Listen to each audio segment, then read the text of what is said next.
चलिए, Indian geography की हम रिवीजन कर रहे थे। उसमें हमने हरित क्रांति के बारे में देखा, कृषि के बारे में देखा, सिंचाई देखा और रेशम कीट के पालन रेशम कीट के पालन के बारे में देखा था। मत्स्य पालन के बारे में भी देखा था और नील क्रांति, श्वेत क्रांति, इन सब के बारे में देखा था। अब हम खनिज संसाधन के बारे में देखते हैं। खनिज संसाधनों के बारे में संसाधन के बारे में भी देखा था। लोह आयस्क सब देखे थे कि कैसे संसाधन क्या होते हैं, संसाधन एंड कैसे हमें प्राप्त होते हैं। उसके बाद अब हम खनिज संसाधन पर संसाधन वाले चैप्टर में अब खनिज संसाधन पाते हैं। और खनिज संसाधन में सबसे पहले लोह आयस्क के बारे में हम देखेंगे। तो लोह अयस्क के शोधन से लौह इस्पात की प्राप्ति की जाती है। जो लोह अयस्क है उसके शोधन से ही लौह इस्पात की प्राप्ति की जाती है। और लौह के अंश की मात्रा के आधार पर भारत में 4 प्रकार के लोह अयस्क पाए जाते हैं।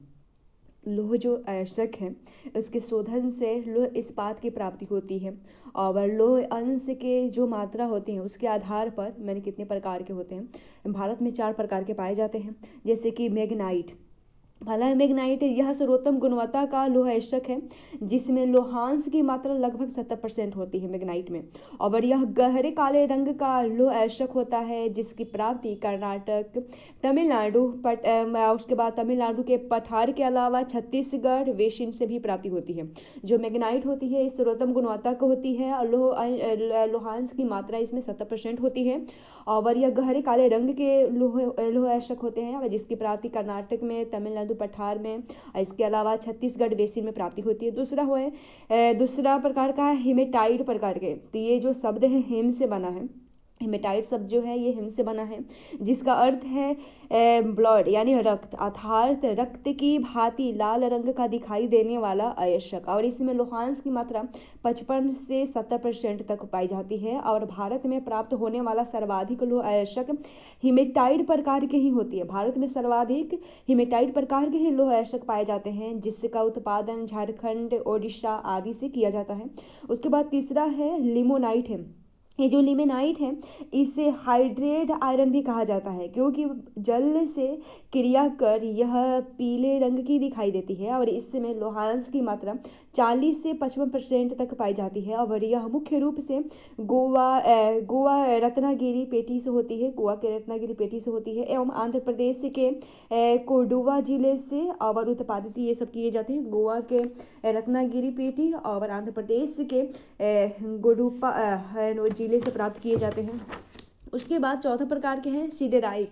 ये जो सीडेराइट प्रकार के होते हैं इसमें कार्बोनेट आयरन कहते हैं इसे। सीडेराइट प्रकार के जो लोह अयस्क है इसे कार्बोनेट आयरन कहते हैं जिसमें लोहांश की मात्रा 40% से भी कम पाई जाती है। और भारत में लोह अयस्क का उत्पादन एवं वितरण के बारे में देखें तो सबसे पहले ओडिशा में देखते हैं। भारत में लोह अयस्क का उत्पादन और वितरण कहाँ होते हैं, सबसे पहले ओडिशा देखें तो ओडिशा में गर्ज पहाड़ी जो है, ओडिशा में जो अर्ज पहाड़ी है तो ओडिशा में गर्ज पहाड़ी में सुंदरबन, मयूरभंज और कयूरभंज जिले के गुरुमहिषाणा और बदामा पहाड़ी और शूलेपत तथा मांगल टोली की खानों से प्राप्त होती है। जो ये भारत में ओडिशा है, ओडिशा में गर्ज पहाड़ियों में सुंदरबन, मयूरभंज और उसके बाद कयुंझर जिले की जो ये सुंदरगढ़ हो गए, सुंदरगढ़, मयूरभंज और उसके बाद कयुंझर, ये जो जिले हैं इन जिले की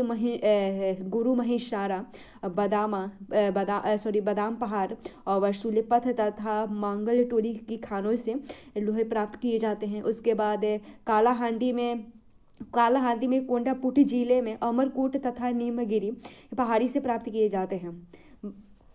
जो भारत में लोह अयस्क के उत्पादन और वितरण प्राप्त होते हैं सबसे पहले ओडिशा में देख रहे हैं। और ओडिशा में गर्ज पहाड़ी में सुंदरगढ़, मयूरभंज, उसके बाद कयुंझर जिले की गुरु महेशारा, बादाम पहाड़ी और शूलेपत तथा मांगल टोली की खानों से प्राप्त होती है। फिर कालाहांडी में गोंडापुटी जिले में अमरकोट तथा नीमागिरी पहाड़ी से प्राप्त होते हैं लोह अयस्क। उसके बाद कर्नाटक में देखें तो कर्नाटक में सबसे पहले मलनाद देखेंगे तो मलनाद में कुद्रेमुख एवं बाबा बुदन की पहाड़ियों में अवस्थित, जो कुद्रेमुख है बाबा बुदन की पहाड़ी है वहाँ अवस्थित केमांडगुंडी है और कमांडगुंडी एवं चिकमेंगलुरी के खानों से लोह अयस्क प्राप्त किए जाते हैं। फिर कर्नाटक के मैदान में देखें तो कर्नाटक मैदान में जो चित्रदुर्ग है, तो चित्रदुर्ग से बेलारी एवं हॉस्पेट के मध्य अवस्थित सुंदर श्रेणी है वहाँ प्राप्त होते हैं। उसके बाद छत्तीसगढ़ देखें तो छत्तीसगढ़ में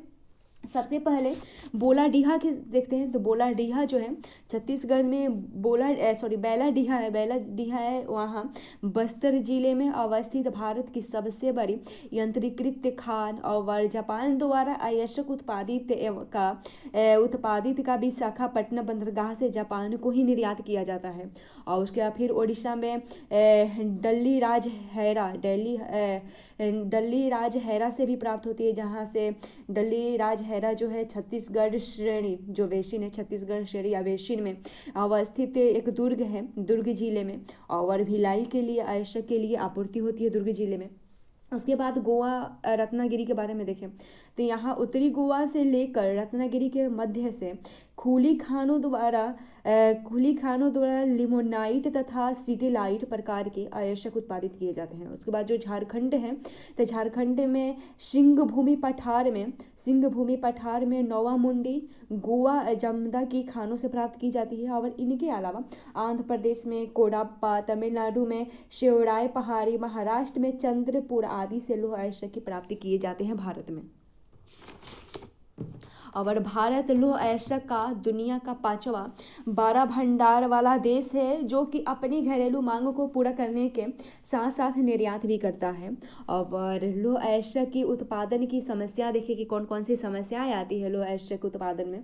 तो अयस्क के खनन की तकनीकी पुरानी है या परंपरागत है, जिससे खनन के समय अयस्क की बर्बादी भी हो जाती है। और आज भी अयस्क प्रसंस्करण की भाटियां पुरानी हैं और जिनसे इस्पात उत्पादन के क्रम में अयस्क की बर्बादी हो जाती है। और भारत में परिवहन लागत महंगी होने के कारण भी उत्पादित अयस्क लागत भी बढ़ जाती है। और खनन क्षेत्र की नीलामी प्रक्रिया का पारदर्शी होना, जिससे खनन क्षेत्र भ्रष्टाचार का शिकार भी हो जाता है। और मैग्नीज के बारे में देखें, लोह अयस्क के बारे में देख लिया। अब मैग्नीज के बारे में देखते हैं। मैग्नीज जो संसाधन है, तो मैग्नीज की प्राप्ति सामान्यतः उन्हीं क्षेत्रों में होती है जहां आयरन कोर पाया जाता है। और धरवार युग की जो परतदार चट्टानें हैं, तो धरवार युग की परतदार चट्टानों में मैग्नीज की प्राप्ति मुख्य रूप से लोह अयस्क उत्पादित पेटियों में ही की जाती है। और प्रकृतम जो गहरे काले रंग का प्राप्त होते हैं। और होने वाला जो ये खनिज मुख्य रूप से लौह इस्पात निर्माण में 95% उपयोग किए जाते हैं। और इसके अलावा रंग एवं रोगन, उसके बाद ब्लीचिंग पाउडर और कीटनाशक आदि निर्माण में भी उपयोग में लाए जाते हैं। जो मैग्नीज है, तो मैग्नीज की प्राप्ति उन्हीं क्षेत्रों से होते हैं जहां से आयरन कोर की प्राप्ति होती है। और जो धरवार युग की जो परतदार चट्टानें हैं, तो धरवार युग की परतदार चट्टानों में मैग्नीज की प्राप्ति होती है। और मैग्नीज की प्राप्ति मुख्य रूप से लौह अयस्क उत्पादित पेटियों में ही की जाती है। जहां लौह अयस्क की उत्पादित पेटियों में की जाती है, वहीं पर मैग्नीज की भी प्राप्ति होती है और धरवार युग की परतदार पेटियों में। और उसके बाद जो प्राकृतिक काले गहरे रंग का होते हैं, धरवार युग की परतदार पेटियों में ये प्रकृति के काले गहरे रंग के ये प्राप्त होते हैं। और यह खनिज मुख्य रूप से लौह इस्पात निर्माण में 95% योगदान देता है। इसके अलावा रंग एवं रोगन में उपयोग होते हैं, ब्लीचिंग पाउडर बनाने में उपयोग होते हैं, कीटनाशक आदि निर्माण में मैग्नीज की उपयोग किया जाता है। और भारत में उत्तम गुणवत्ता का मैग्नीज प्राप्त होता है, जिसके भंडार अफ्रीकी देश गैबन एवं ब्राजील के अलावा दुनिया में सर्वाधिक है। और भारत अपने घरेलू उपयोग के साथ साथ मैग्नीज का मुख्यतः निर्यातक भी है। उसके बाद भारत में मैग्नीज का उत्पादन मुख्य रूप से किन किन क्षेत्रों में होते हैं, किन किन राज्यों में, तो देखें तो ओडिशा में सबसे पहले देखते हैं। तो ओडिशा में जो गजरत पहाड़ी है वहाँ मयूरभंज ढेनकनाल में होता है। फिर ओडिशा में ही कालाहांडी जो है वहाँ कोरापू और मलकानगिरी से भी प्राप्त होती है। उसके बाद झारखंड में देखें तो झारखंड में सिंह भूमि है, सिंह भूमि से गुआ जामदा और किरूबरू से प्राप्ति होती है। महाराष्ट्र प्लस मध्य प्रदेश से देखें तो सबसे पहले मध्य प्रदेश में बालाघाट से भावेली से होती है, और महाराष्ट्र से भागलपुर भंडारपेटी से रामटेक से प्राप्ति होती है मैग्नीज की। उसके बाद उसके बाद गोवा पेटी देखें तो महाराष्ट्र देख लिए, भागलपुर भंडारपेटी से होती है, जो रामटेक है वहाँ से होती है। और गोवा पेटी देखें तो यहाँ से रत्नागिरी से गोवा तक प्राप्त होती है। उसके बाद कर्नाटक में देखें तो चित्रदुर्ग से बेलारी पेटी तक प्राप्त होती है मैग्नीज की। और तमिलनाडु से देखें तो शिवराय पहाड़ी से मैग्नीज की प्राप्ति होती है। इनके अलावा मैग्नीज उत्पादन आंध्र प्रदेश की कोडाप्पा चट्टानों से और राजस्थान के बशवार एवं गुजरात के बड़ोदरा आदि से भी मैग्नीज उत्पादित किए जाते हैं। उसके बाद बॉक्साइट संसाधन के बारे में देखें। बॉक्साइट के बारे में देखें तो बॉक्साइट एल्युमिनियम का महत्वपूर्ण अयस्क है। बॉक्साइट जो है एल्युमिनियम का महत्वपूर्ण अयस्क है। भारत में प्राप्त बॉक्साइट उत्तम गुणवत्ता का प्राप्त होती है। बॉक्साइट की उत्पत्ति मूलतः मानसूनी जलवायु क्षेत्र में पुरातन चट्टानी धरातल में होती है। बॉक्साइट जो है इसकी उत्पत्ति मूलतः मानसूनी जलवायु क्षेत्रों में पुरातन चट्टानीय धरातल में होती है, और विश्व का 5वां बड़ा भंडार भारत के पास है बॉक्साइट का, और जिसमें से ओडिशा में सबसे बड़ा भंडार पाया जाता है। ओडिशा में हमने मैग्नीज भी देखा, लोह अयस्क भी, और बॉक्साइट भी देख रहे हैं। तो बॉक्साइट देखिए जो कालाहांडी है, जो ओडिशा में कालाहांडी जो क्षेत्र है वहाँ कोरापुट हो गए, उसके बाद नौरंगपुर हो गए, उसके बाद मलमानागिरी से प्राप्त होते हैं। तो जो कालाहांडी क्षेत्र है यह मुख्य उत्पादक, यहाँ के जो उत्पादित होते हैं कालाहांडी से, तो यहाँ के मुख्य उत्पादक कोरापुट, संभलपुर जिलों की दामनजोड़ी, उसके बाद बफली माला, मंझी माला और गंधमर्दन पहाड़ी से आदि से किए जाते हैं। कालाहांडी जो है, कालाहांडी के यहाँ मुख्य उत्पादक जो जिले हैं कोरापुट, संभलपुर, ये जिले की दामनजोड़ी, बफली माला, मंझी माला, उसके बाद गंधमर्दन पहाड़ियों आदि से किए जाते हैं। उसके बाद गुजरात के बारे में देखिए, गुजरात से किन क्षेत्रों में प्राप्ति होती है बॉक्साइट की, तो काठियावाड़ प्रायद्वीप में होती है। काठियावाड़ प्रायद्वीप में अमरेली, उसके बाद सुरेंद्रनगर, जूनागढ़, राजकोट आदि से होती है। उसके बाद झारखंड देखें तो झारखंड से पार्टलैंड के क्षेत्रों में अवस्थित है, जैसे पार्टलैंड के क्षेत्रों में अवस्थित है लोहरगढ़ा, लातेहार और नेतरहाट, यहाँ से प्राप्ति होती है बॉक्साइट की। उसके बाद महाराष्ट्र में रत्नागिरी से होती है। आंध्र प्रदेश प्लस छत्तीसगढ़ के देखें तो मध्य प्रदेश और छत्तीसगढ़ में देखें कहाँ प्राप्ति होती है, तो मध्य प्रदेश में बहेलखंड से सतना, रीवा और कटनी से प्राप्ति होती है, और छत्तीसगढ़ में अमरकंटक पठार एवं मकाली पहाड़ी से बॉक्साइट की प्राप्ति होती है। और तमिलनाडु जो है, तमिलनाडु से शिवराय पहाड़ी से बॉक्साइट की प्राप्ति की जाती है। उसके बाद अब हम संसाधन में तांबा के बारे में देखते हैं। तांबा किन किन क्षेत्रों में उत्पादित किए जाते हैं और इनकी उपयोगिता क्या है। तो यह एक बहुउपयोगी, जो तांबा है बहुउपयोगी धातु है, जैसे कि उपकरणों में, बर्तनों में, खिलौने में, उद्योग में आदि में तांबा का प्रयोग किया जाता है। तो यह बहुउपयोगी धातु है तांबा। और ताम्र अयस्क की प्राप्ति धरवार एवं कोरप्पा क्रम की रवेदार चट्टानों से होती है। जो तांबा की प्राप्ति हुई धरवार एवं जो करप्पा क्रम की रवेदार चट्टानें हैं वहां से प्राप्ति होती है। विद्युत एवं ऊष्मा की उच्च सुचालकता के कारण ये जो थी तांबा है, द विद्युत एवं ऊष्मा की उच्च सुचालकता के कारण इसका सर्वाधिक उपयोग विद्युत उपकरण के निर्माण में भी किया जाता है। इसके अलावा मिश्र धातुएं एवं बर्तन आदि बनाने में इसका उपयोग किया जाता है। अब भारत में तांबे के 95% भंडार क्रमशः 3 राज्यों में प्राप्त होती है। 3 राज्यों से 95% भंडारण होता है, जैसे राजस्थान, मध्य प्रदेश और झारखंड। परंतु उत्पादन में सर्वाधिक भागीदारी मध्य प्रदेश एवं राजस्थान की होती है। जैसे राजस्थान में देखें तो राजस्थान के जो खेतरी हैं तो खेतरी सिंहाना पेटी से होती हैं, और फिर राजस्थान के खो दरीवा पेटी से होती है। मध्य प्रदेश हो गए तो मध्य प्रदेश में बालाघाट में मलाज खंड, और ये एशिया की सबसे बड़ी खान है मलाज खंड। और फिर मध्य प्रदेश में छिंदरावा से प्राप्ति होती है। झारखंड के बारे में देखें तो झारखंड से घाटशिला जो है घाटशिला से होती है, वहाँ घाटशिला में मेसावनी और धोबनी से होती है। उसके बाद सिक्किम में रांगोपो जिला से, यहाँ रांगोपो खाने हैं वहाँ से प्राप्ति होती है। आंध्र प्रदेश में कुड़प्पा से होती है। भारत में प्राप्त ताम्र अयस्क निम्न गुणवत्ता का है तथा भारतीय आवश्यकताओं या भारतीय मांग के दृष्टिकोण से अत्यंत कम है ताम्र, और इसलिए इसकी आपूर्ति चिली, ऑस्ट्रेलिया, ब्राजील आदि से आयात द्वारा किए जाते हैं। अब तक हमने देखा था कि निर्यात हो रहा था, अब ये आयात भी हो रहा है। जो ये तांबा है आयात होता है, नहीं तो बक्साइड, मैग्नीज, ये जो थे ये निर्यात किए जाते थे।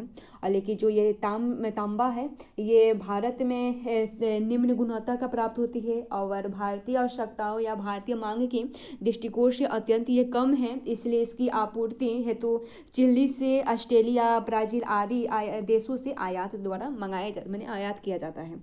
उसके बाद अभ्रक के बारे में देखें, जिसके माइका भी कहते हैं।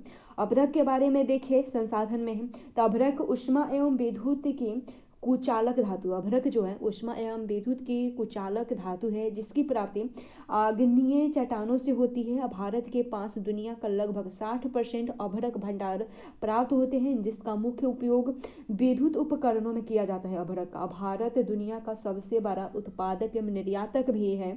भारत के पास 2 प्रकार का अभ्रक पाया जाता है, एक पिग्मेटाइड प्रकार का और एक बायोटाइड प्रकार का। जो पिग्मेटाइड प्रकार का है वे श्वेत अभ्रक है, जिसे रूबी भी कहा जाता है, ये सर्वोत्तम गुणवत्ता का है।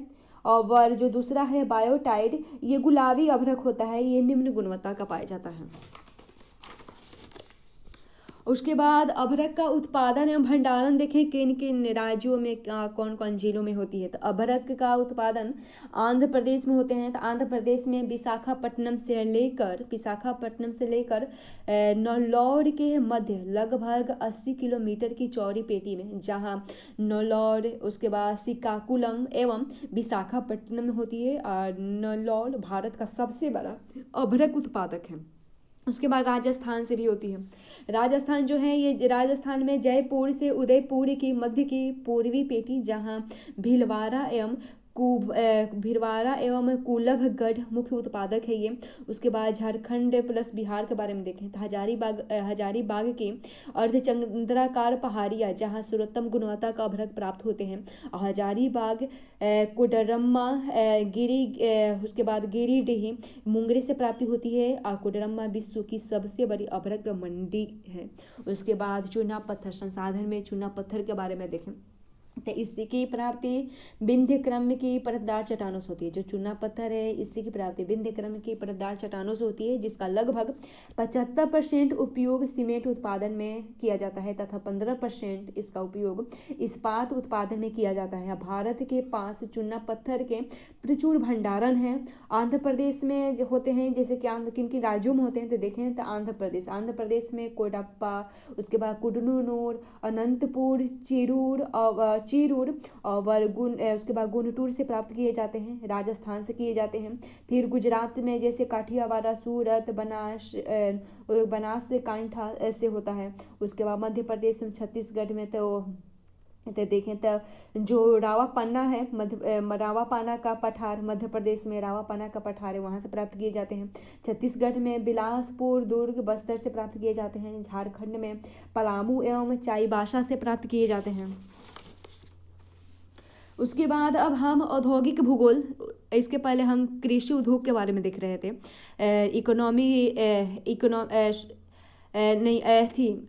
आर्थिक भूगोल के बारे में देख रहे थे। इकोनॉमी जियोग्राफी के बारे में हम देख रहे थे। उसमें हम कृषि देखे, संसाधन देखे, उत्पादन के बारे में देखे। उसके बाद हम अब औद्योगिक भूगोल के बारे में देखते हैं, इंडस्ट्री जियोग्राफी के बारे में देखते हैं। तो चलिए देखते हैं न्यू टॉपिक के बारे में। तो द्वितीयक आर्थिक क्रियाओं के अंतर्गत आने वाला औद्योगिक कार्य वह आर्थिक व्यवस्था है जिसमें कच्चे माल का एकत्रण, मूल्यवर्धन करते हुए तैयार उत्पादों की बाजार तक पहुंच सुनिश्चित की जाती है। जो ये औद्योगिक हैं ये द्वितीयक आर्थिक क्रियाओं के अंतर्गत आते हैं। और ये आर्थिक क्रियाओं के अंतर्गत आने वाला औद्योगिक कार्य वह कार्य या अर्थव्यवस्था होती है जिसमें कच्चे माल का एकत्रण होता है, मूल्यवर्धन करते हुए तैयार उत्पादों की बाजार तक पहुंच सुनिश्चित की जाती है। और अर्थात कच्चे माल के एकत्रण से लेकर उत्पादों की बाजार आपूर्ति तक की संपूर्ण व्यवस्था को उद्योग कहा जाता है। जो ये उद्योग किसे कहते हैं? कच्चे माल के एकत्रण से लेकर उत्पाद की बाजार आपूर्ति तक की संपूर्ण व्यवस्था को उद्योग कहा जाता है। देखते हैं उद्योग की अवस्थिति को प्रभावित करने वाला कौन कौन से कारक हैं। तो कच्चा माल हो गए, पूंजी, भूमि एवं लगान, श्रम एवं श्रमिक, परिवहन, ऊर्जा, जल या जलवायु, तटीय प्रभाव एवं बंदरगाह हो गए, सरकारी नीतियां प्रभावित करती हैं, जड़त्व प्रभाव हो गए, पूर्वारंभ हो गए, उसके बाद सामासांस्य प्रभाव हो गए, ये सब प्रभावित करते हैं। तो कच्चा माल देखते हैं विस्तार से। तो किसी उद्योग का स्थापना का सबसे महत्वपूर्ण आधार कच्चा माल ही होता है। किसी भी अगर हम उद्योग का स्थापना करें तो सबसे महत्वपूर्ण आधार कच्चा माल ही होता है। और उद्योग की आवश्यकता एवं कच्चे माल की उपलब्धता के आधार पर इन्हें हम निम्नलिखित वर्गों में विभाजित कर सकते हैं, जैसे कि सर्व सुलभ, सामान्य सुलभ, विरल सुलभ और दुर्लभ। तो पुनः टिकाऊपन के आधार पर कच्चे माल दो प्रकार के होते हैं। टिकाऊ कच्चे माल है जैसे विभिन्न खनिज हो गए, और दूसरा है गैर टिकाऊ कच्चा माल जैसे कि विभिन्न कृषि एवं पशु उत्पादन हो गए। और इस दशा में कच्चे माल को विनष्ट होने से बचाने के लिए उद्योग की अवस्थापना कच्चे माल क्षेत्रों में ही होती है। और पुनः भार परिवर्तन के आधार पर कच्चा माल दो प्रकार के होते हैं, जैसे कि टिकाऊपन के आधार पर कच्चे माल दो प्रकार के होते हैं। टिकाऊ कच्चे माल जैसे कि विभिन्न खनिज हो गए, गैर टिकाऊ कच्चा माल जैसे कि विभिन्न कृषि एवं पशु उत्पादन हो गए। और पुनः भार परिवर्तन के आधार पर कच्चे माल दो प्रकार के होते हैं, शुद्ध कच्चा माल और सकल कच्चा माल। तो शुद्ध कच्चा माल क्या है? तो जिसके प्रसंस्करण के उपरांत भार में परिवर्तन नहीं होता है वह शुद्ध कच्चा माल होता है। सकल कच्चा माल देखें तो जिसमें कच्चे माल का भार तैयार उत्पादन की तुलना में अधिक प्राप्त होता है। इस दशा में उद्योग की अवस्थापना परिवहन लागत को कम करने के उद्देश्य से कच्चे माल क्षेत्रों में ही उपयुक्त होता है। उसके बाद पूंजी देखें, पूंजी के बारे में। तो पूंजी क्या है? कच्चा माल तो देख लिया, पूंजी के बारे में देखें। पूंजी क्या है? जो प्रभावित करने वाले उद्योग को प्रभावित करने वाले कारकों में कच्चा माल देख लिया। और पूंजी के बारे में देखें तो उद्योग की अवस्थापना में पूंजी एवं पूंजीपतियों के अहम भूमिका होती है। उद्योग की अवस्थापना में पूंजी एवं पूंजीपतियों की अहम भूमिका होती है, क्योंकि उद्योग पूंजी गहन इकाई होती है। और इसलिए भारत के आरंभिक उद्योग कोलकाता, मुंबई, मद्रास के आसपास स्थापित किए जाते हैं। उसके बाद भूमि या लगान होते हैं, जैसे कि उद्योग की स्थापना के दो महत्वपूर्ण उद्देश्य होते हैं, अधिकतम लाभ की प्राप्ति और बाजार में सस्ती एवं गुणवत्ता युक्त वस्तु की आपूर्ति करना। तो उपयुक्त दोनों उद्देश्यों की प्राप्ति हेतु सस्ती एवं निम्न लागत वाले भूमि की आवश्यकता होती है, जैसे कि श्रम की आवश्यकता होगी। तो उद्योग की स्थापना में सस्ता एवं प्रचुर श्रम की आवश्यकता होती है, परंतु श्रम दो प्रकार के होते हैं, जैसे कि कुशल श्रमिक और अकुशल श्रमिक हो गए। उसके बाद कुशल या दक्ष श्रमिक महंगा होते हैं, और जबकि अकुशल श्रमिक सस्ता होते हैं। उद्योग की प्रकृति पर निर्भर करता है कि उनकी अवस्थापना में कुशल श्रमिकों की आवश्यकता है या अकुशल श्रमिकों की आवश्यकता होती है।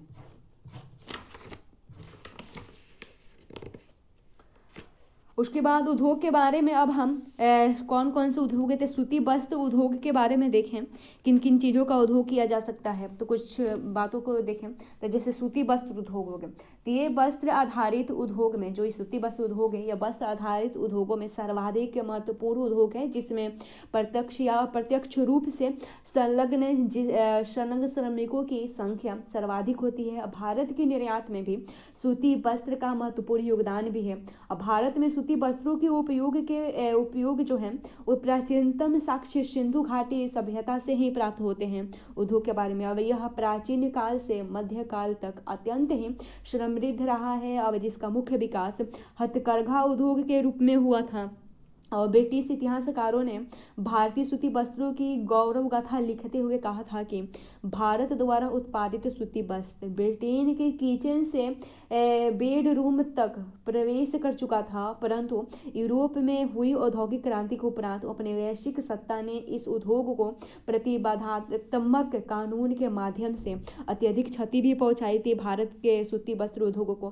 भारत में प्रथम आधुनिक सूती कपड़ा मिल 1853 में काओसजी डबर भाई नाना द्वारा मुंबई के समीप स्थापित की गई थी, परंतु इस उद्योग को पहला प्रोत्साहन प्रथम विश्व युद्ध के दौरान उपजी और वैश्विक मांगों की आपूर्ति में भी मिला था। जो ये सूती वस्त्र उद्योग है, इससे प्राचीन से ही हमें साक्ष्य मिलते हैं कि भारत में सूती वस्त्रों का उद्योग था।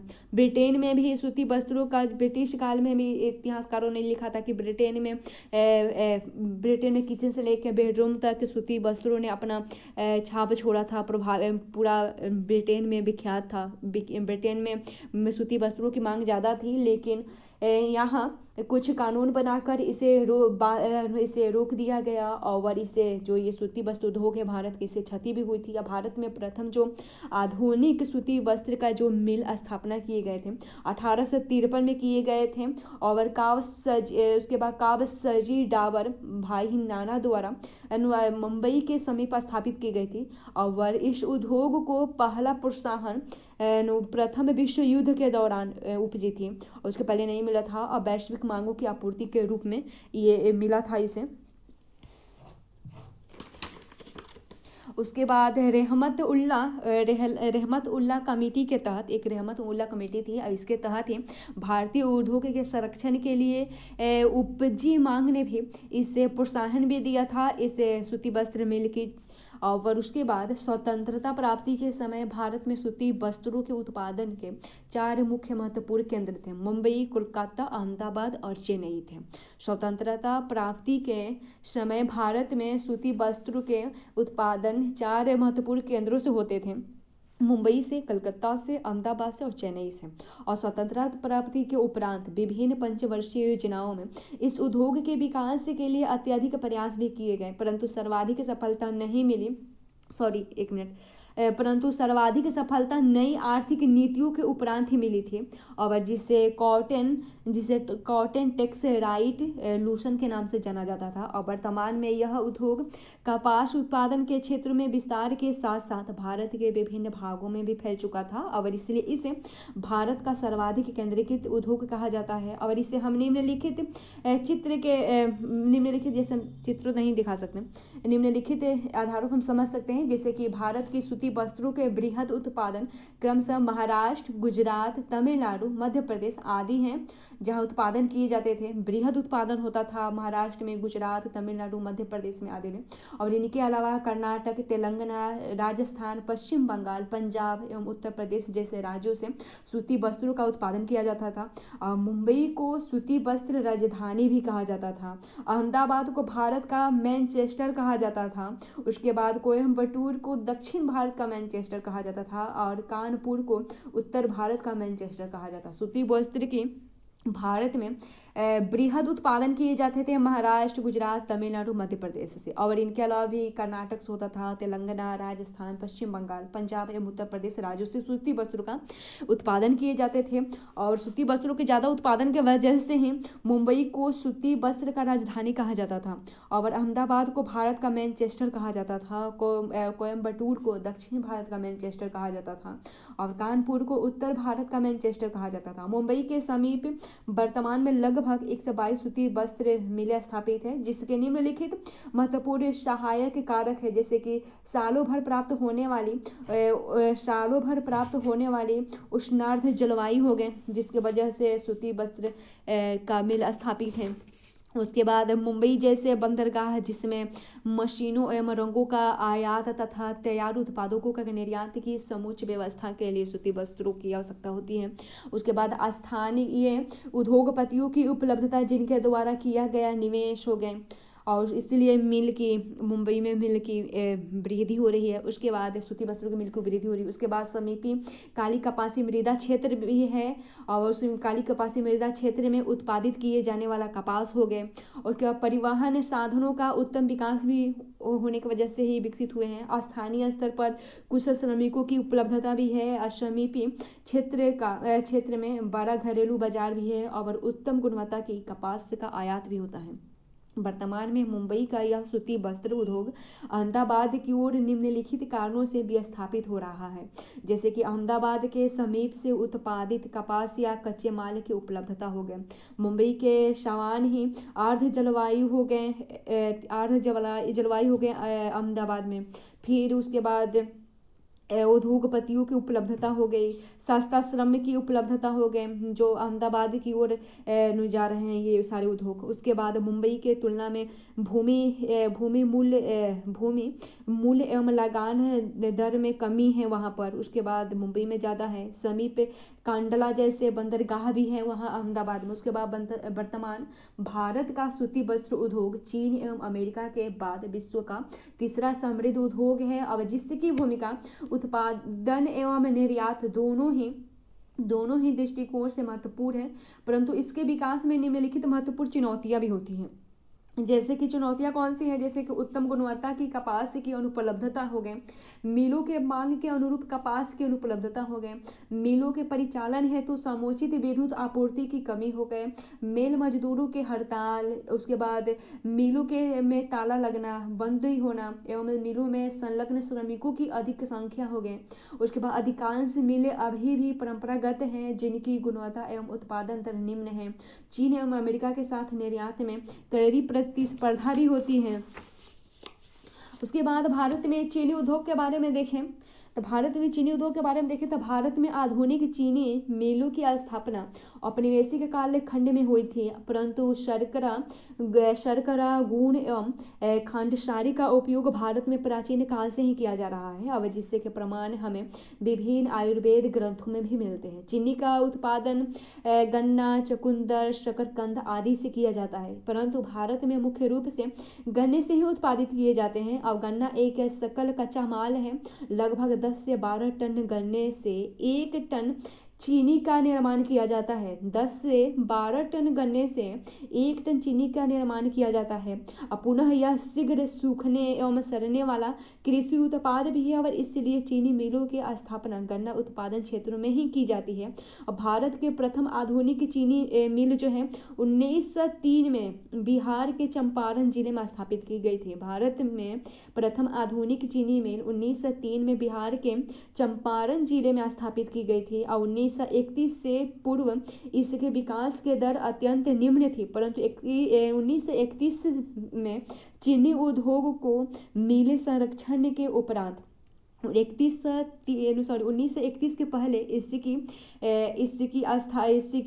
जो विकास के क्रम थे ये निम्न थे, लेकिन 1931 के बाद चीनी उद्योग को संरक्षण मिले और इसके उपरांत इसका विकास औपनिवेशिक काल में ही हुआ प्रारंभ हो गया और स्वतंत्रता प्राप्ति के समय भारत में लगभग 140 चीनी मिल थी। जब स्वतंत्रता प्राप्ति हुई थी 1947 में तो भारत में 140 चीनी मिलें थी भारत में। और वर्तमान में भारत ब्राजील के उपरांत दुनिया का दूसरा बड़ा चीनी उत्पादक देश है और जहां चीनी उत्पाद के 2 महत्वपूर्ण क्षेत्र हैं, परंपरागत क्षेत्र और नवीन क्षेत्र। परंपरागत क्षेत्र के अंतर्गत बिहार और पूर्वी एवं पश्चिमी उत्तर प्रदेश तथा पंजाब मैदान हो गए। और उसके बाद जबकि नवीन क्षेत्रों के अंतर्गत महाराष्ट्र, तमिलनाडु, तेलंगाना, कर्नाटक एवं गुजरात के क्षेत्र आते हैं। वर्तमान में उत्तर पश्चिम राजस्थान एवं मध्य प्रदेश के मालवा क्षेत्र से भी गन्ने का उत्पादन किया जाता है। भारत में सर्वाधिक गन्ना उत्पादन उत्तर प्रदेश में किया जाता है, परंतु सर्वाधिक उत्पादकता तमिलनाडु में ही है और भारत में सर्वाधिक चीनी उत्पादन राज्य महाराष्ट्र है। उसके बाद उत्तर भारत का मैदान अधिक गन्ना उत्पादन के बावजूद भी दक्षिण भारत के तुलना में चीनी उत्पादन में पीछे है। उत्तर भारत का जो मैदान है अधिक गन्ना उत्पादन करता है, इसके बावजूद भी दक्षिण भारत के तुलना में चीनी उत्पादन में ये पीछे हैं, जिसके कारणों का अवलोकन निम्नलिखित बिंदुओं के आधार पर किया जा सकता है। तो जैसे कि जलवायु कारण हो गए, तो गन्ना एक उष्णकटिबंधीय फसल है जिसे विकसित होने के लिए उष्ण अर्ध जलवायु की आवश्यकता होती है। और उत्तर भारत के जो मैदान है वो चरम ग्रीष्म एवं चरम शीतकाल गन्ने के भी है, चरम ग्रीष्म और चरम शीतकाल वाले हैं, और जो गन्ने के विकास में बाधक भी होते हैं। जबकि दक्षिण भारत वाला जो क्षेत्र है वो उष्ण जलवायु अनुकूल, वो उष्णार्ध जलवायु अनुकूल है गन्ने के उत्पादन के लिए। उसके बाद दूसरा कारण हो गया मृदा का स्वभाव। तो गन्ने की फसल की विकास हेतु उच्च आर्द्रग्राही मृदा की आवश्यकता होती है। उत्तर भारतीय जो मैदान है वो दोमट मृदा में सांद्रता एवं दोमट मिट्टी है, और दोमट मृदा जो है उसमें सांद्रता एवं पारगम्यता होते हैं, और जिसके वजह से मृदा की जल धारण क्षमता निम्न है। और जबकि दक्कन लावा की मृदा में अवस्थित कैल्शियम उच्च जल धारण क्षमता वाली मिट्टी का निर्माण करता है। उसके बाद तीसरा कारण है गन्ने से संबंधित के कारक के बारे में देखें। जैसे उत्तर भारत की तुलना में दक्षिण भारतीय गन्ने में सुक्रोज की मात्रा अधिक पाई जाती है, जो कि चीनी उत्पादन में सहायक है। और उत्तर भारत में गन्ने की पेराई की अवधि 120 दिनों की होती है, जबकि दक्षिण भारत में लगभग 170 दिनों की पेराई की अवधि होती है। और चौथा कारण है इसका तकनीकी एवं मानव जनित कारण। जैसे कि उत्तर भारत में गन्ने की कटाई, परिवहन, उसके बाद आदि परंपरागत रूप से ही किए जाते हैं, जिसके कारण गन्ने की कुछ मात्रा सूख या सड़ जाते हैं। जबकि दक्षिण भारत में गन्ने की कृषि सहकारी इकाइयों द्वारा की जाती है, इसलिए कटाई, परिवहन एवं चीनी उत्पादन के साथ साथ विपणन जैसी क्रियाएं सरल हो जाती हैं। और उत्तर भारत में मिलों के मांग के अनुरूप गन्ने की कमी है, जबकि दक्षिण भारत में ऐसी समस्या नहीं है। और उत्तर भारत में चीनी मिलों की प्रतिस्पर्धा गुण उसके बाद खांडसारी एवं शकरकंद उत्पादकों के साथ है, जबकि दक्षिण भारत में ऐसा भी नहीं है। और उत्तर भारत में संलग्न श्रमिकों में मौसमी बेरोजगारी है, जबकि दक्षिण भारत में मिलों द्वारा चीनी उत्पादन के साथ साथ कपास के बिनौली से तेल उत्पादित किए जाते हैं, और जाने के कारण सालों भर श्रम उपलब्धता है दक्षिण भारत में। चीनी उद्योग की कुछ समस्याएं देखें, कुछ चुनौतियां देखें। तो जैसे कि कौन कौन सी इस उद्योग में चुनौतियां और समस्याएं आती है। तो उत्तर भारतीय जलवायु गन्ना उत्पादन के उपयुक्त नहीं है, इसलिए भारतीय गन्ने में सुक्रोज की मात्रा कम है। और उसके बाद गन्ना उत्पादक कृषकों एवं मिल मालिकों के मध्य आपसी तालमेल के अभाव है, और जिसके लिए गन्ने की आपूर्ति नहीं हो पाती है। भारतीय मिलों के मांग के अनुरूप विद्युत आपूर्ति की कमी है, और सामान्यतः इस उद्योग में ऊर्जा आपूर्ति बायोमास एनर्जी द्वारा ही की जाती है, इसलिए सामान्यतः ऊर्जा की समस्या नहीं रहती है। उसके बाद जूट उद्योग आता है। जूट उद्योग के बारे में देखें तो कृषि आधारित उद्योग में जूट उद्योग तीसरा महत्वपूर्ण उद्योग है, और पर्यावरण मित्र होने के कारण विभिन्न पैकेजिंग सामग्रियों, रस्सी, पर्दा, कालीन आदि निर्माण में इसकी अहम भूमिका होती है जूट की, जिसकी राष्ट्रीय एवं अंतर्राष्ट्रीय बाजार में अत्यंत ही मांग होते हैं।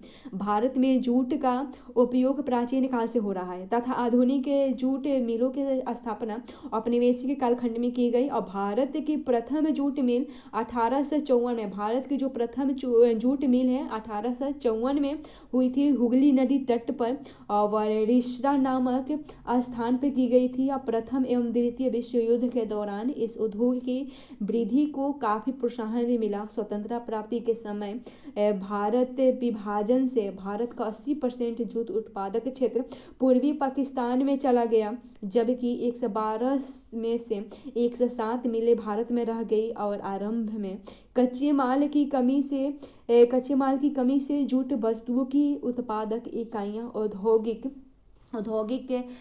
रुग्णता के शिकार हो गई, परंतु विभिन्न पंचवर्षीय योजना के दौरान जूट उत्पादक क्षेत्रों में विस्तार एवं जूट उत्पादकता में वृद्धि के विभिन्न प्रयास भी किए गए। अब वर्तमान में पश्चिम बंगाल पश्चिम बंगाल, आंध्र प्रदेश एवं आंध्र प्रदेश के डेल्टा क्षेत्र हो गए, असम मैदान, त्रिपुरा मैदान तथा पूर्वी बिहार में जूट का उत्पादन किया जाता है। और इस पर आधारित जूट उद्योग का विकास, जैसे पश्चिम बंगाल में देखें, पश्चिम बंगाल का हुगली नदी तट पर है और भारत का लगभग 85% जूट इकाइयाँ अवस्थित हैं यहाँ पर पश्चिम बंगाल में, जिससे कि आदर्श दशाएं निम्नलिखित है, जैसे कि उष्णकटिबंधीय, मैंने किस ये सिर्फ अकेले पश्चिम बंगाल 85% जूट इकाइयाँ अवस्थित हैं यहाँ, 85% जूट का उपलब्धता है। और इसके कौन कौन से कारण है कि यहाँ 85% उपलब्ध है, जैसे कि उष्ण आर्द्र जलवायु की अवस्थिति है यहाँ पर, उर्वर जलोढ़ मृदा की प्राप्ति है यहाँ पर, हुगली नदी का स्वस्थ जल एवं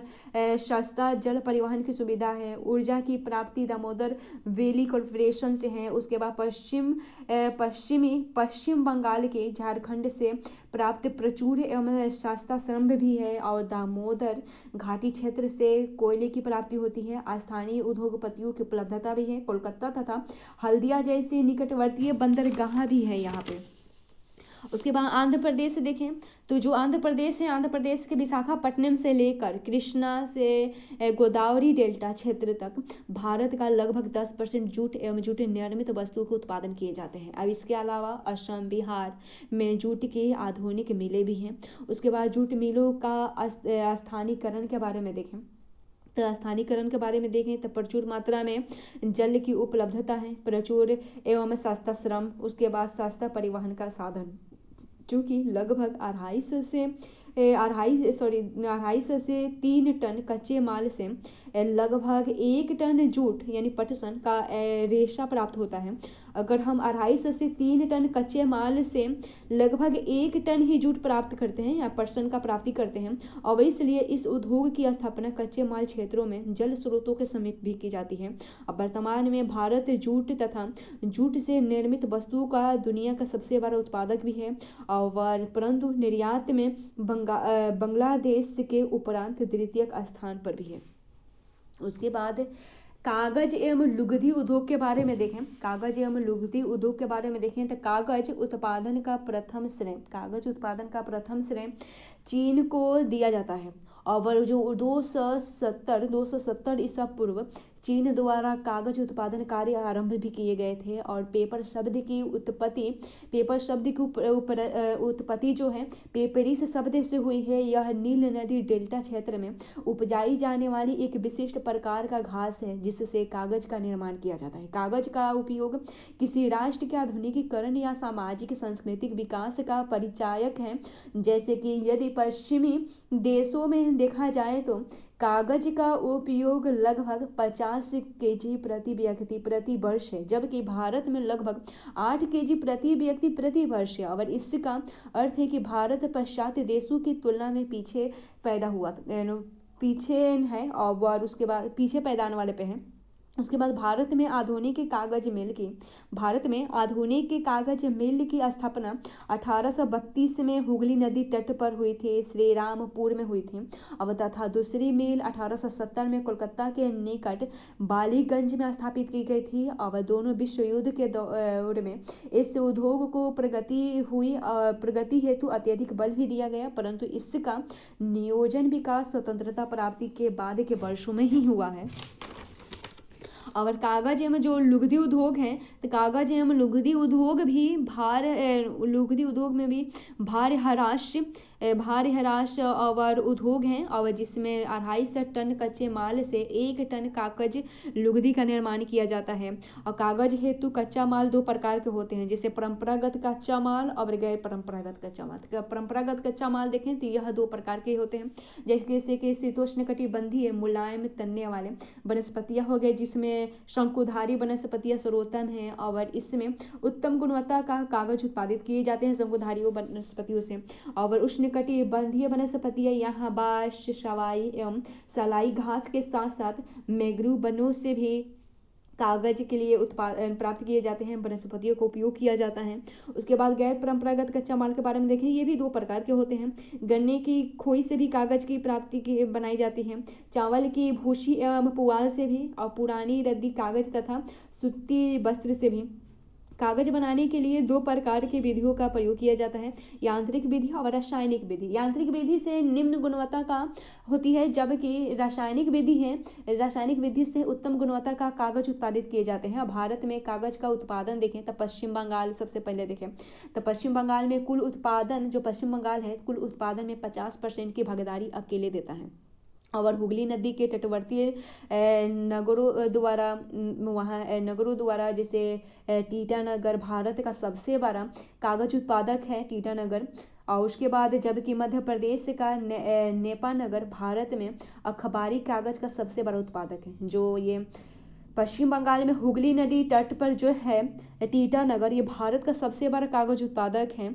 और जो मध्य प्रदेश के नेपानगर है वो भारत में अखबारी कागज का सबसे बड़ा उत्पादक है। उसके बाद आंध्र प्रदेश और तेलंगाना के बारे में देखें तो कुल पेपर उत्पादन में लगभग 14% की भागीदारी के साथ साथ द्वितीय स्थान पर है। यहाँ राजमुंद्री, सिरपुर आदि महत्वपूर्ण उत्पादक वाले क्षेत्र हैं। महाराष्ट्र देखें तो मुंबई तथा पुणे के समीपवर्ती नगर कागज के बृहद उत्पादक के लिए जाने जाते हैं। और यहाँ आयातीय लुगदी से भी कागज का निर्माण भी किया जाता है, यानी पल्प से भी लुगदी कागज का निर्माण किए जाते हैं। उसके बाद कागज उद्योग का स्थानीयकरण के बारे में देखें तो कच्चे माल क्षेत्र में प्रचुर मात्रा एवं प्रचुर जल श्रम की आवश्यकता होती है।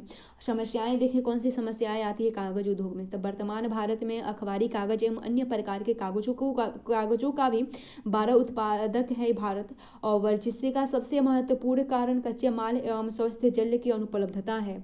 और इसलिए उत्तरी यूरोप, कनाडा तथा चीन आदि से भी लुगदी का आयात कर कागज का निर्माण करते हैं। और तथापि अपने मांग को पूरा करने के लिए उत्तम गुणवत्ता का कागज जर्मनी, स्वीडन, फिनलैंड तथा कनाडा से आयात करते हैं। और जबकि अखबारी कागज का सर्वाधिक आयात चीन से किया जाता है। जैसे कि कागज का उत्तम गुणवत्ता का कागज का आयात जर्मनी, स्वीडन और फिनलैंड तथा कनाडा से आयात किए जाते हैं, जबकि अखबारी कागज का सर्वाधिक आयात चीन से किया जाता है। अब भारत में लगातार बढ़ती कागज की मांग इस उद्योग की संभावना को प्रकट करती है, क्योंकि सस्ते श्रम की प्रचुर उपलब्धता है तथा गैर परंपरागत कच्चे माल भी प्रचुर मात्रा में उपलब्ध हैं।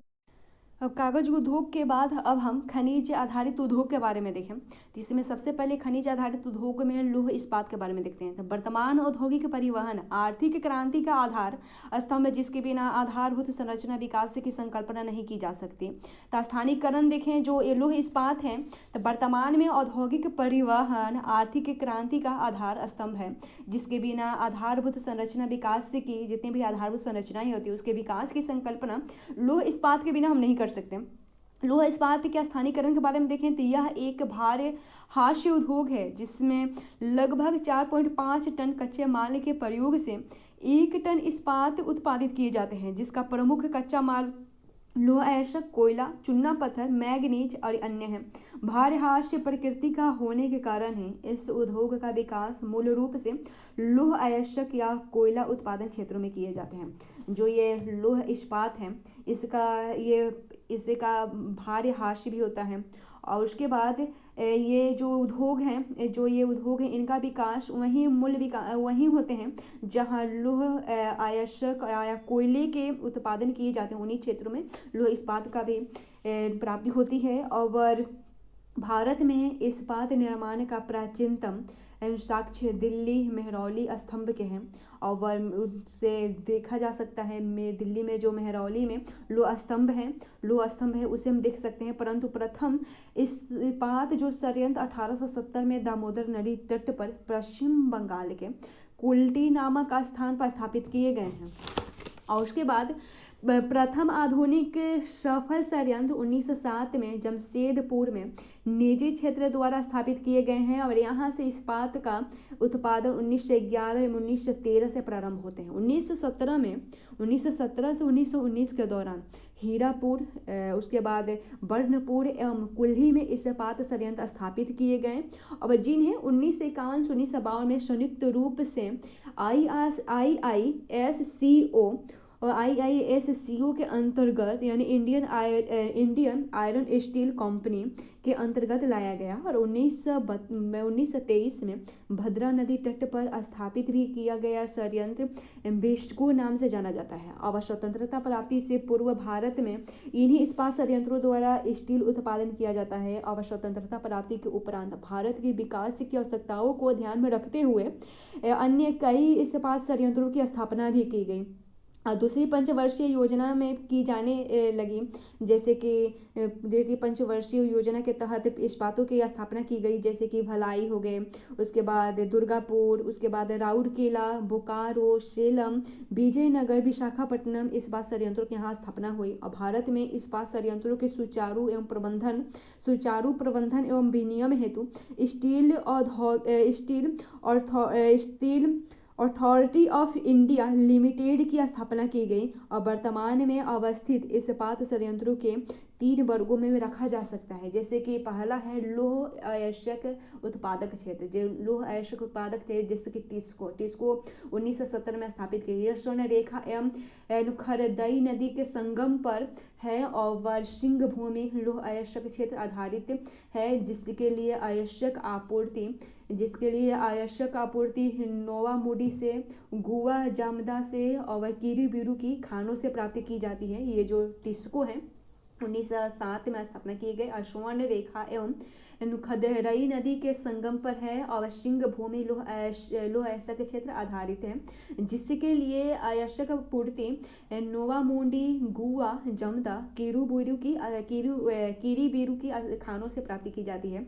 और कोयला जैसे झरिया एवं बोकारो से, चूना पत्थर बीरमितपुर से और मैग्नीज स्थानीय इलाकों से की जाती है और मुंबई कोलकाता राजमार्ग से जुड़ा हुआ है और इन जगहों से टिस्को की स्थापना की गई है।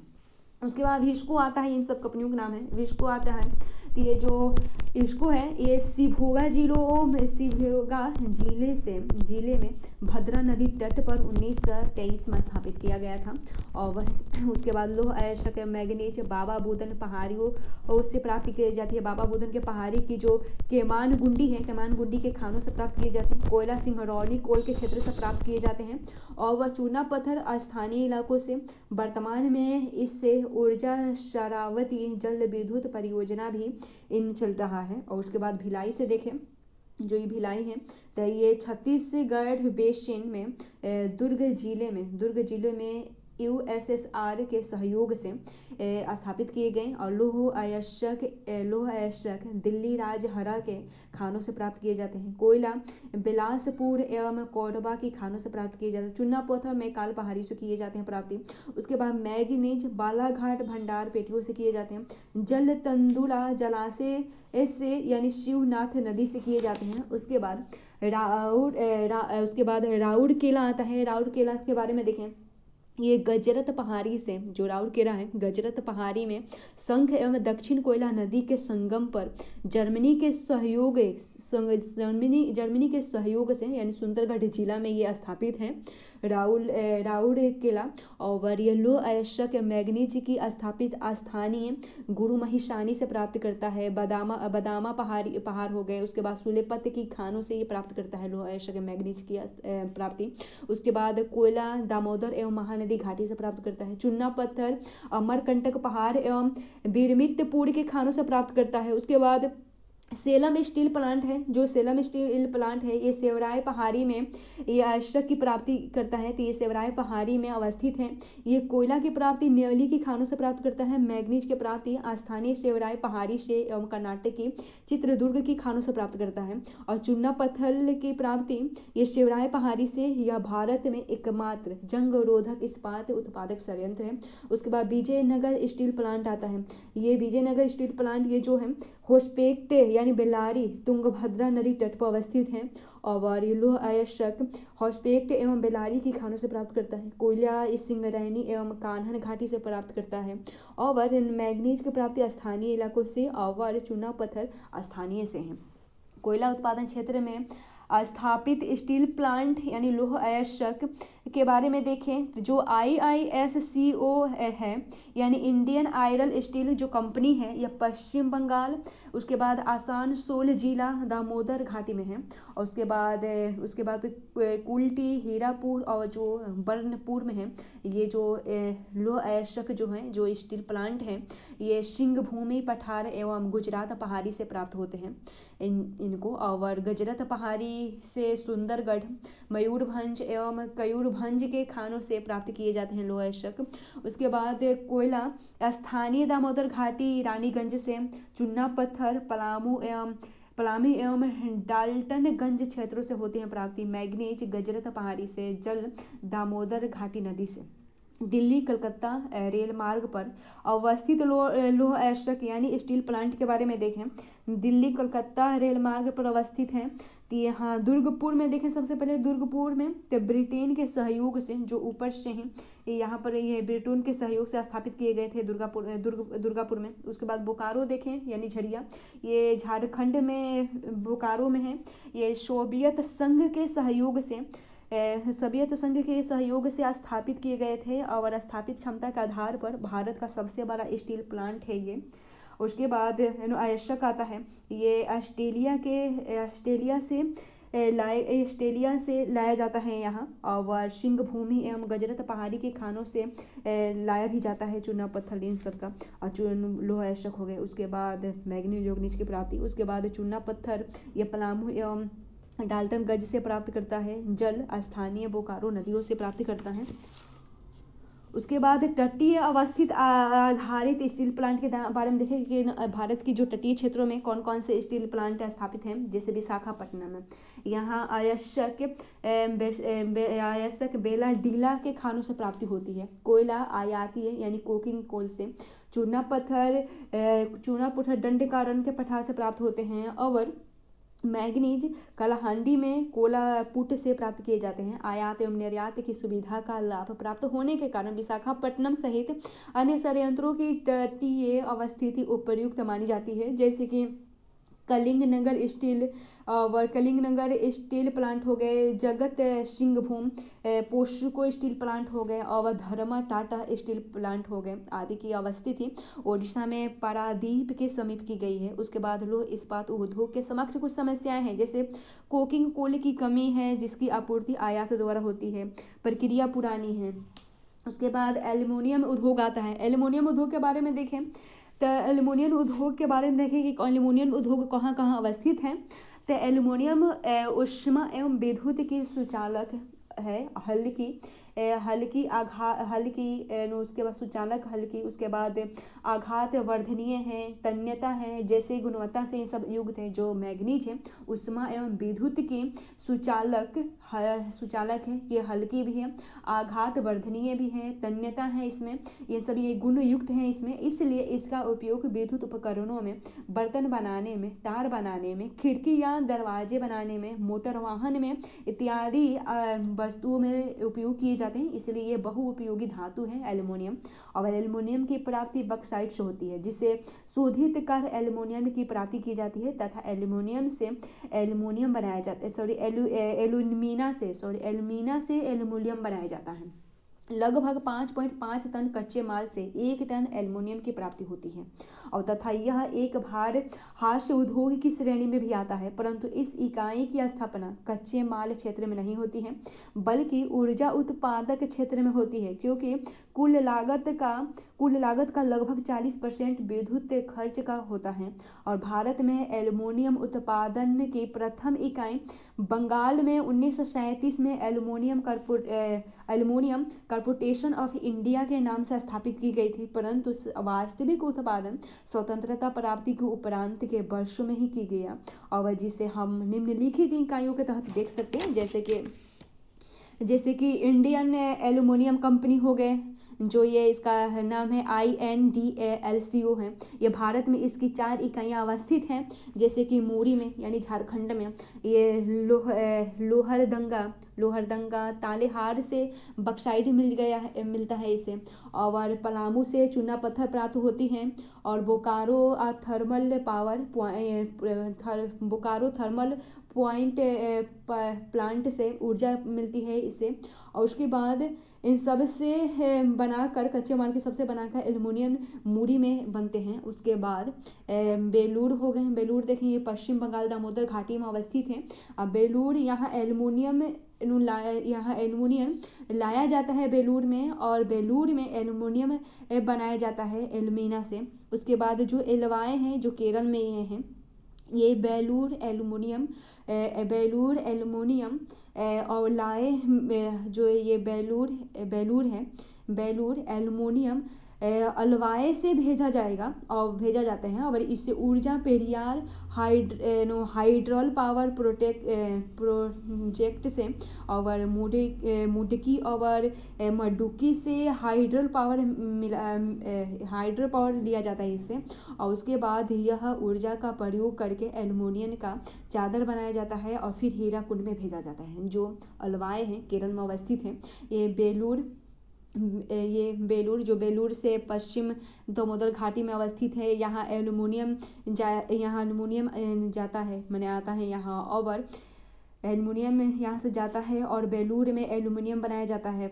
यहाँ मंगाया जाता है जो एल्युमिनियम होती है कच्चे माल, यहाँ बेलूर में भेजा जाता है और यहाँ बेलूर में एल्युमिनियम बनाया जाता है। तो जो सब एक दूसरे से जुड़े हुए हैं, जो अलवाए हैं केरल में, ये बेलूर एल्युमिनियम अलवाए भेजेगा। जो बेलूर है एल्युमिनियम अलवाए भेजता है बनाकर, और उसके बाद इससे ऊर्जा पेरियार हाइड्रल पावर प्रोटेक्ट से और मुडुकी और इडुकी से हाइड्रल पावर मिलता है अलवाई को। और यहाँ ऊर्जा का उपयोग करके एल्युमिनियम का चादर बनाया जाता है और हीराकुंड में भेज दिया जाता है। अब हीराकुंड में देखें, जो एल्युमिनियम का चादर बना के हीराकुंड में भेजा जाता है, तो हीराकुंड में देखें तो यह एल्युमिनियम प्रोडक्ट्स यानी उत्पादक बनाता है। जो ये हीराकुंड है ये एल्युमिनियम का प्रोडक्ट्स बनाता है, और इन सबको बक्साइट की प्राप्ति मूरी को हो रहा है।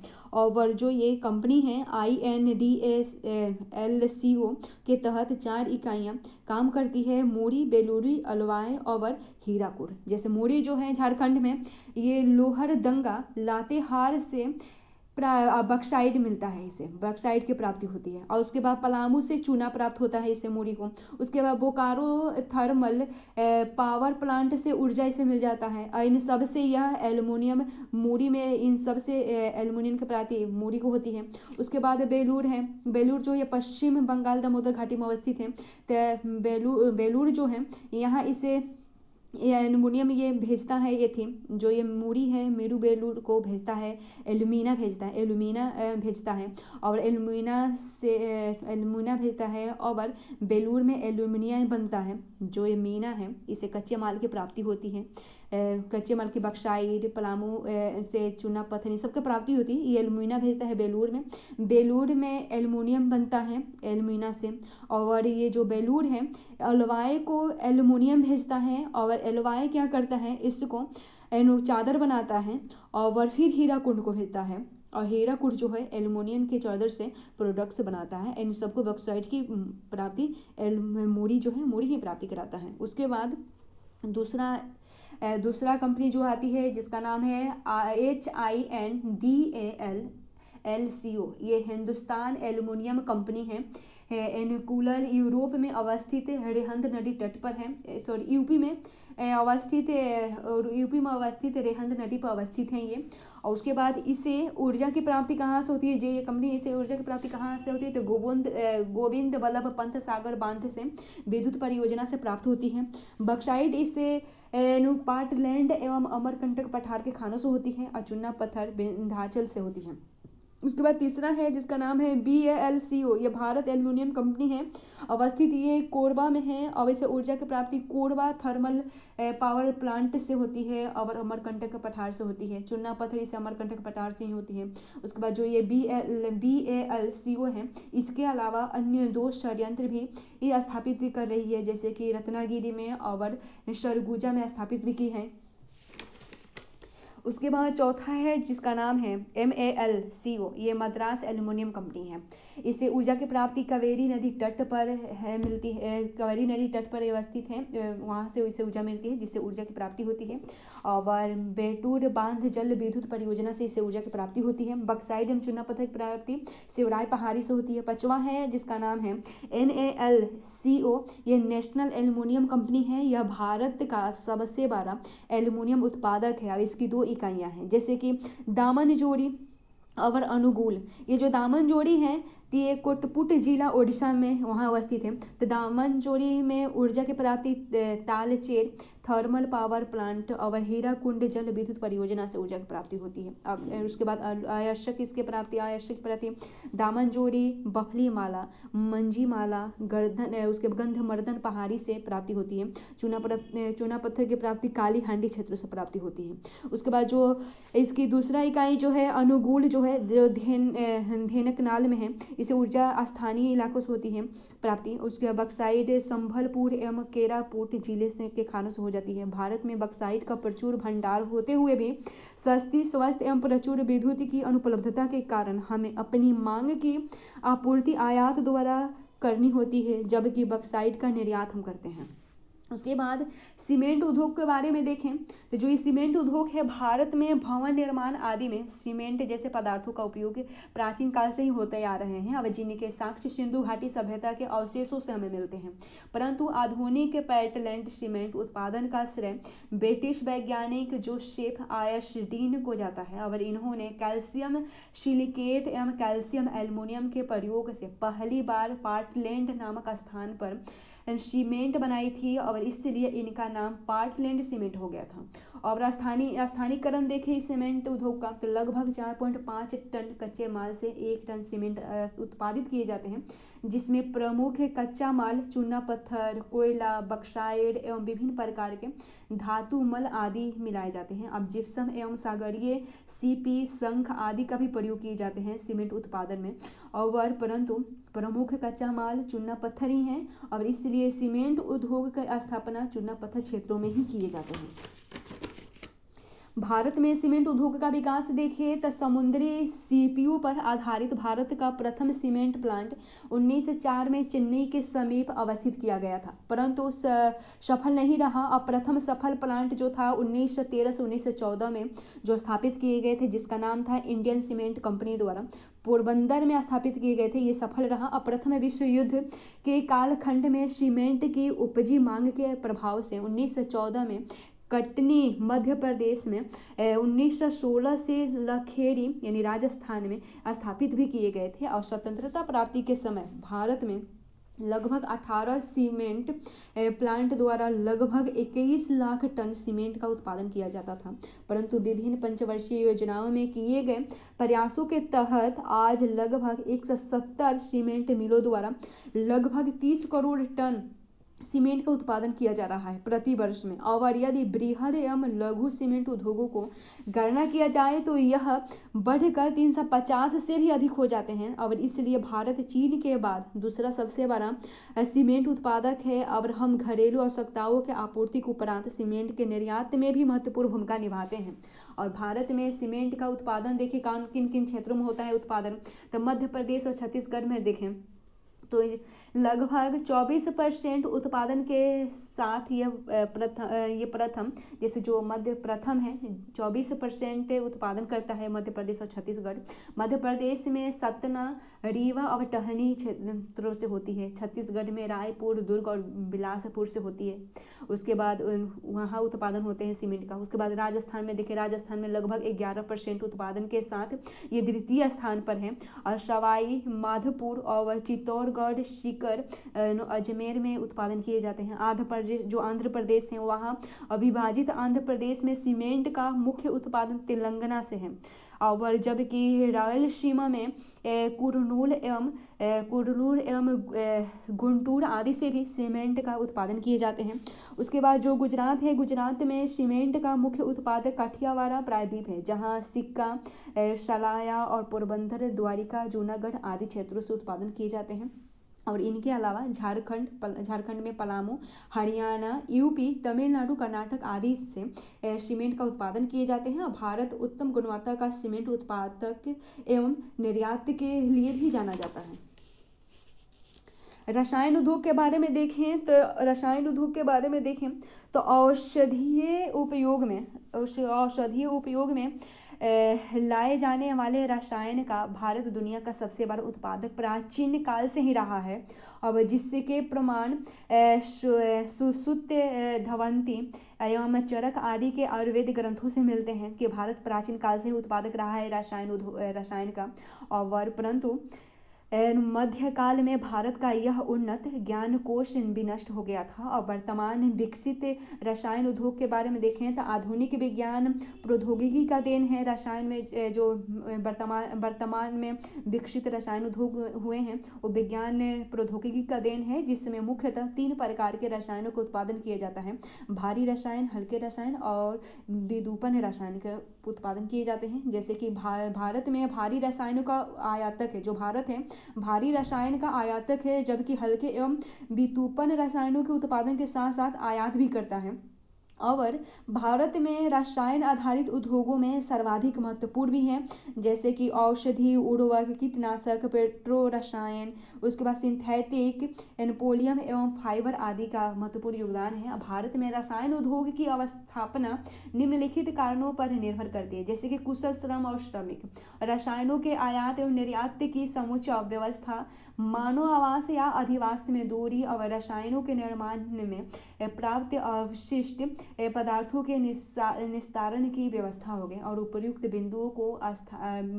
बिंदुओं को ध्यान में रखा जाए तो ऐसी अनुकूल दशाएं प्रायद्वीपीय भारत के तटीय क्षेत्रों में उपलब्ध हैं और इसलिए रसायन उद्योग का विकास भी प्रायद्वीपीय में अधिक हुआ है।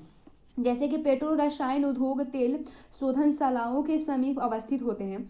और वह जो पेट्रो रसायन है ये उद्योग तेल शोधक शालाओं के समीप अवस्थित होते हैं। और भारत में अवस्थित ऑयल रिफाइनरी तेल में पेटियों के अलावा बड़े बाजार या मांग क्षेत्रों में भी स्थापित हैं, जैसे कि बरौनी, मथुरा, पानीपत एवं भंटीरा आदि हो गए। और इसलिए यह उद्योग तटीय प्रभाव नहीं दिखाते हैं। और पुनः भारतीय कृषि मात्र को पूरा करने हेतु उर्वरक संयंत्रों की स्थापना भी भारत के भिन्न भिन्न क्षेत्रों, सार्वजनिक क्षेत्र के इकाइयों तथा निजी इकाइयों तथा संयुक्त सहकारी उपक्रमों द्वारा भी स्थापित किए गए हैं।